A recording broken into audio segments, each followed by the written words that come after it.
ನಿಮ್ಗೆ ಇಲ್ಲೊಂದು ಇದು ತೋರಿಸ್ತೀನಿ ನಾ, ಈದ್ ಮಿಲಾದ್ ಎಷ್ಟು ಚಂದ ಡೆಕೋರೇಷನ್ ಆಗೈತಿ. ಲೈಟಿಂಗ್ಸ್ ಎಲ್ಲ ಸಖತ್ ಮಾಡ್ಯಾರ. ಇಲ್ಲಿ ತೋರಿಸ್ತೀನಿ ನಿಮ್ಗೆ ನಮ್ಮ ಮಸೂತಿದು. ನೋಡ್ರಿ ಇಲ್ಲೇ ನೋಡ್ರಿ, ಶಾಕ್ ಆಗ್ತೀರಿ. ಇನ್ನು ಮಸೂತಿದು ಇನ್ನೂ ಆ್ಯಕ್ಚುಲಿ ಹೇಳ್ಬೇಕಂದ್ರೆ ಈದ್ ಮಿಲಾದ್ ಸ್ವಲ್ಪ ತಡ ಐತಿ. ತಡ ಅಂದ್ರೆ ಇನ್ನೂ ಒಂದು ತಿಂಗಳೈತಿ. ನಿಮ್ಗೆ ಡೆಕೋರೇಷನ್ ಆ ಲೈಟಿಂಗ್ಸ್ ಎಲ್ಲ ತೋರಿಸ್ತೀನಿ. ಈ ಸಲ ಮಂಡ್ಗಂಡು ಆಗೈತಿ. ನೋಡ್ರಿಲ್ಲ, ನೋಡಿದ್ರೆ ಶಾಕ್ ಆಗ್ತೀರಿ. ನೋಡ್ರಲ್ಲಿ ಹೆವಿ ಐತಿ ಈ ಸಲ ಡೆಕೋರೇಷನ್. ಒಬ್ಬ ಶಾಕ್ ಆದ. ವರ್ಷ ಚೇಂಜ್ ಆಗುತ್ತೆ ಡೆಕೋರೇಷನ್. ಈದ್ ಮಿಲಾದ್ ಹಬ್ಬದ ಸ್ಪೆಷಲ್ ಲೈಟಿಂಗ್ಸ್ ಎಲ್ಲ ನಮ್ಮ ಯಾಶಿನ್ ಮಸೀದ್ ಮಸ್ತ್ ಮಿಂಚಾಕತ್ತೈತಿ.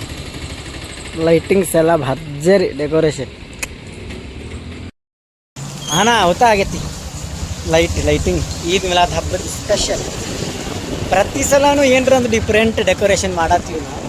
ಬಟ್ ಈ ಸಲ ಮತ್ತಷ್ಟು ಡಿಫ್ರೆಂಟ್ ಆಗೈತಿ. ಏನಂತೀರಿ? ಹೆಂಗೆ ಅನ್ನಿಸ್ತು?